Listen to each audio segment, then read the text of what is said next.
খাম্বা আছে, কারেন্ট নাই, চুলা আছে, গ্যাস নাই, যানবাহনের লাইন আছে, জ্বালানি নাই। এত নাই নাই নাই এর দেশে ওই বিএনপি সরকারেরও আর প্রয়োজন নাই। তারেক রহমান সাহেব, আজকে জনগণের কথা শুনেন, মায়ের কান্নার কথা শুনেন, শ্রমিকের দুঃখের কথা শুনেন, আমার কৃষকের কথা শুনেন, না হলে গদি ছাড়েন। আজকে জনগণের স্পষ্ট কথা, গ্যাস, তেল, বিদ্যুৎ দাও, নইলে গদি ছাইড়া দাও। আজকে আপনি যদি জনগণের দুঃখ না বুঝেন, জনগণের কষ্ট না বুঝেন, আপনার এই দেশের ক্ষমতায় থাকার কোনো অধিকার নাই, কোনো অধিকার নাই। তখন 20 দিন যাবৎ গ্যাস থাকে না, তেল থাকে না, তাহলে এই সরকারের দায়িত্বটা কি? যে দেশের চুলায় হাড়িতে আগুন জ্বালানো যায় না, ক্যাম্পাসে রক্ত ঝরে, যে দেশে কারখানা বন্ধ হয়, বিদ্যুৎ নাই এবং দুর্নীতির চরম শিখরে বাংলাদেশটা ধ্বংস হয়ে যাবে।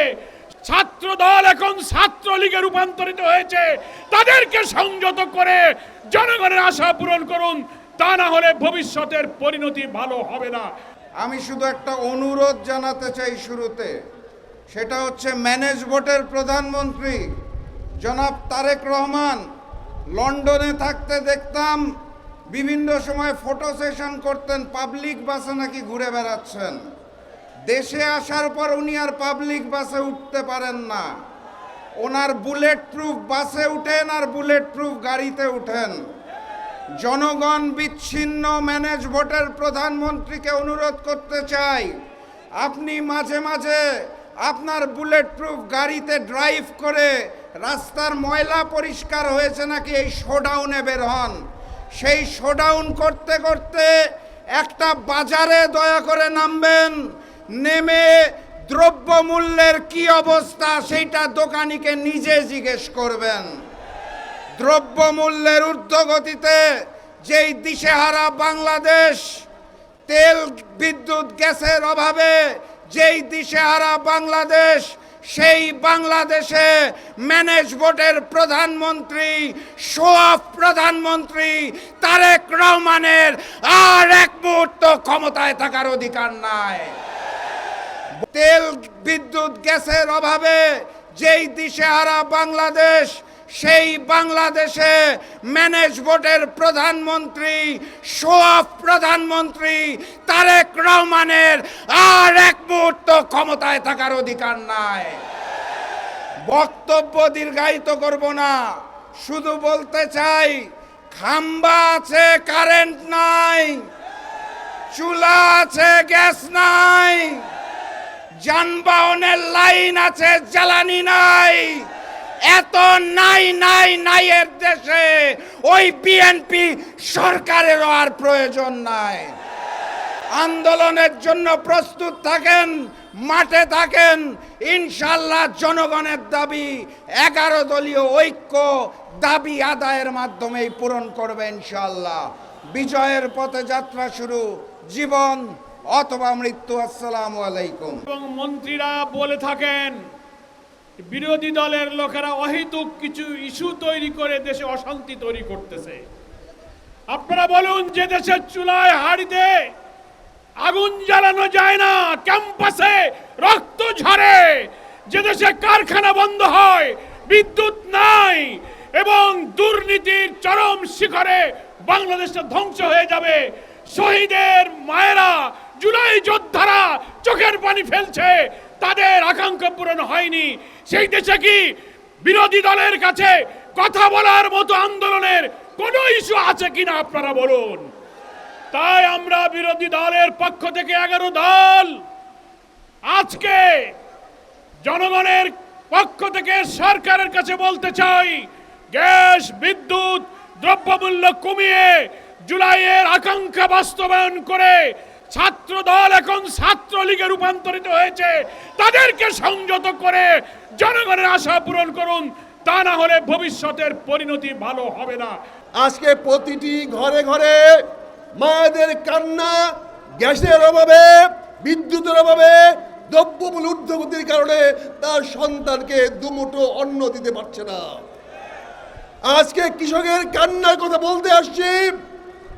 বিদ্যুতের অভাবে কৃষকের জমি শুকিয়ে যাচ্ছে, কিন্তু আমরা সেই বিদ্যুৎ পাচ্ছি না। আজকে কথা বলতে আসছি, এই যে সিএনজির চালকেরা, এই যে গাড়ির লোকেরা ঘন্টার পর ঘন্টা গ্যাসের কথা বলে গ্যাসের জন্য বসে আছে, তাদের কান্নার কথা বলতে আসছি। প্রিয় ভাইয়ের আমার, গতকালকে আমাদের মহামান্য হস্তের রাষ্ট্রপতি বড় ফুটিকা খেয়েছিলেন। তিনি একটা বক্তব্য দিয়ে এই সরকারের প্রতি উনি অনাস্থা প্রকাশ করেছেন, শুনেছেন না? কালকে উনি স্পষ্ট বলেছেন এইভাবে সরকার চলতে পারে না। তার মানে মহামান্য রাষ্ট্রপতি এই সরকারের প্রতি প্রকাশ্যে অনাস্থা জানিয়েছে। তারেক রহমান সাহেব, আজকে জনগণের কথা শুনেন, মায়ের কান্নার কথা শুনেন, শ্রমিকের দুঃখের কথা শুনেন, আমার কৃষকের কথা শুনেন, না হলে গদি ছাড়েন ছাড়েন ছাড়েন। ধন্যবাদ। আসসালামু আলাইকুম। বিদ্যুতের সংকট এবং দ্রব্যমূল্যের ঊর্ধ্বগতি কমানোর দাবিতে আজকের এই মুক্তাঙ্গনে অবস্থান কর্মসূচির সংগ্রামী সভাপতি উপস্থিত আছেন। আজকের অবস্থান কর্মসূচির প্রধান অতিথি আমিরে জামাত ডাক্তার শফিকুর রহমান এবং 11 দলের কেন্দ্রীয় জাতীয় নেতৃবৃন্দ, প্রিয় সাংবাদিক ভাইরা, প্রিয় ঢাকাবাসী। আজকে ঢাকার শহরে প্রায় 20 দিন যাবৎ গ্যাস নাই। বিদ্যুৎ খুব কম সময়ে থাকে, বেশিরভাগই থাকে না। জ্বালানি সংকট, তেলের সংকট, দ্রব্যমূল্যের ঊর্ধ্বগতি। আজকে গরিব দুঃখী মানুষ যখন বাজারে যায়, তখন তাদের এই ঊর্ধ্বগতিতে দ্রব্যমূল্য ক্রয় করতে নাবিশ্বাস হয়ে ওঠে। আজকে একটি দেশে যখন 20 দিন যাবৎ গ্যাস থাকে না, তেল থাকে না, তাহলে এই সরকারের দায়িত্বটা কি? আজকে জনগণের স্পষ্ট কথা, গ্যাস, তেল, বিদ্যুৎ দাও, নইলে গদি ছাইড়া দাও। আজকে আপনি যদি জনগণের দুঃখ না বুঝেন, জনগণের কষ্ট না বুঝেন, আপনার এই দেশের ক্ষমতায় থাকার কোনো অধিকার নাই, কোনো অধিকার নাই। আমরা 11 দলীয় ঐক্য, আমরা জনগণের পালস বুঝি, আমরা জনগণের সাথে আছি, রাজপথে থাকব। জনগণের দুঃখ দুর্দশার জন্য আমরা সাথে আছি, এর জন্য যে কোনো ত্যাগ স্বীকার করতে আমরা প্রস্তুত রয়েছি। তাই পরিষ্কার কথা, আমি আবারও বলি, অবিলম্বে গ্যাসের ব্যবস্থা করো, বিদ্যুতের ব্যবস্থা করো এবং জ্বালানি ও তেলের দাম কমাতে হবে। এমনিই তো গ্যাস নাই, আবার গ্যাসের দাম বাড়ানো হয়েছে, অর্থাৎ মরার উপর খরার গা তারা বৃদ্ধি করেছে। তাই আজকে আমরা দেখি আমাদের তারেক রহমান সাহেব, উনি মিষ্টি মিষ্টি কথা বলেন, দেশের উন্নয়নের কথা বলেন। যেই দেশে 20 দিন যাবৎ গ্যাস থাকে না, মাসের পর মাস বিদ্যুৎ থাকে না, বাজারে দ্রব্যমূল্যের ঊর্ধ্বগতি, সেই দেশে আপনার মিষ্টি মিষ্টি কথায় মানুষের অন্তর জুড়াবে না। তাই অবিলম্বে জনগণের দুঃখ দুর্দশা দূর করার জন্য গ্যাসের ব্যবস্থা করুন, বিদ্যুতের ব্যবস্থা করুন এবং দ্রব্যমূল্যের ঊর্ধ্বগতি কমান। অন্যথায় জনগণ আপনাকে দাঁত ভাঙা জবাব দেবে ইনশাআল্লাহ।